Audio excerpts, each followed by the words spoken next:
साथियों, मैं नीतेंद्र चौबे द्रोणाचार्य इंस्टीट्यूट में आपका हार्दिक स्वागत अभिनंदन वंदन करता हूं। हिंदी काव्य साहित्य के मूर्धन्य विद्वान कवि परम पूज्य प्रातः स्मरणीय गोस्वामी तुलसीदास जी ने जो हिंदी साहित्य को सुप्रसिद्ध रचनाएं दी, उन रचनाओं का विश्लेषण मैं आपके सामने गागर में सागर भरने वाले एक दोहा छंद के माध्यम से प्रस्तुत कर रहा हूं। इसको आप लोग सुनिएगा और देखिएगा, और आपको ये याद रखना है कि गोस्वामी तुलसीदास जी ने जो रचनाएं लिखी हैं, उन रचनाओं को आप किस प्रकार से याद कर सकते हैं। देखिएगा, आपने हिंदी व्याकरण में एक छंद पढ़ा होगा। उस छंद का नाम होता है साथियों दोहा छंद। दोहा छंद होता है और दोहा छंद का लक्षण होता है 13 11 मात्राएं, यानी पहले चरण में 13 और दूसरे में 11 और फिर तीसरे में 13 और चौथे में 11। इस प्रकार से 13 11 मात्रा वाला छंद जो होता है साथियों, वो छंद होता है दोहा छंद। तो इसको एक ट्रिक के माध्यम से बनाया गया है कि तुलसीदास जी ने कितनी रचनाओं का संकलन किया है अपने साहित्य जगत में। 4 वली 2 मंगला 2 वा रावी जान, रामचरित मानस प्रमुख है बाहुक हनुमान। साथियों, मैं आपको पहले दोहा छंद का लक्षण प्रस्तुत कर दूं।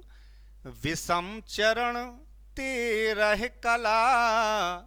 विषम चरण का मतलब हो गया पहले और तीसरे में 13 और दूसरे और चौथे में 11। तो विषम चरण तेरह कला, सम 11 लो जान, दोहे का लक्षण यही, कहते चतुर सुजान। ये दोहे का लक्षण है साथियों। उसी प्रकार से बाबा तुलसीदास जी ने जो 13 रचनाएं लिखी, तो उसका दोहा बनाया गया है कि 4 वली 2 मंगला।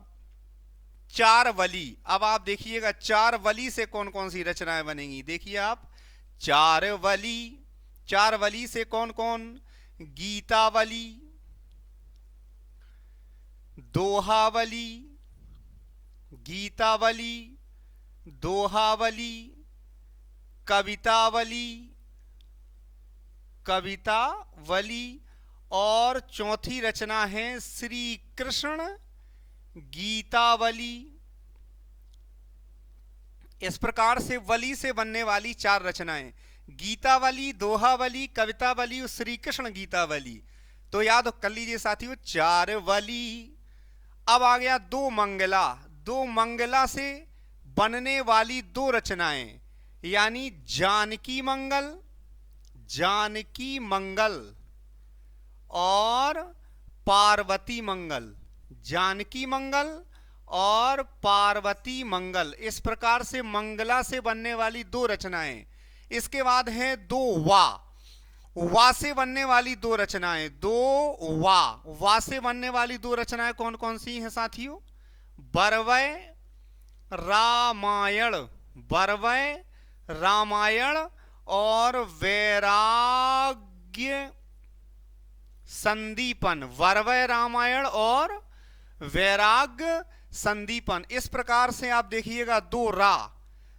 रा से बनने वाली 2 रचनाएं कौन कौन सी हैं? रामाज्ञा प्रश्न, रामाज्ञा प्रश्न और राम लला नहछू।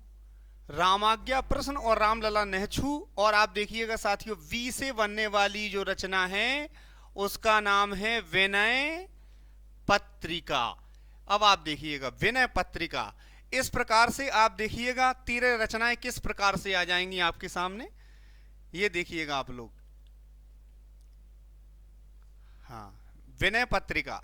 अब देखिएगा रामचरितमानस है ही। देखिएगा रामचरितमानस, रामचरितमानस। और एक रचना जो लिखी है हनुमान वाहुक, 13वें नंबर की रचना जो है वो कौन सी होगी? हनुमान बाहुक। इस प्रकार से तुलसीदास जी ने जो 13 रचनाएं लिखी हैं, उन 13 रचनाओं का संकलन एक दोहे के माध्यम से प्रस्तुत किया गया है।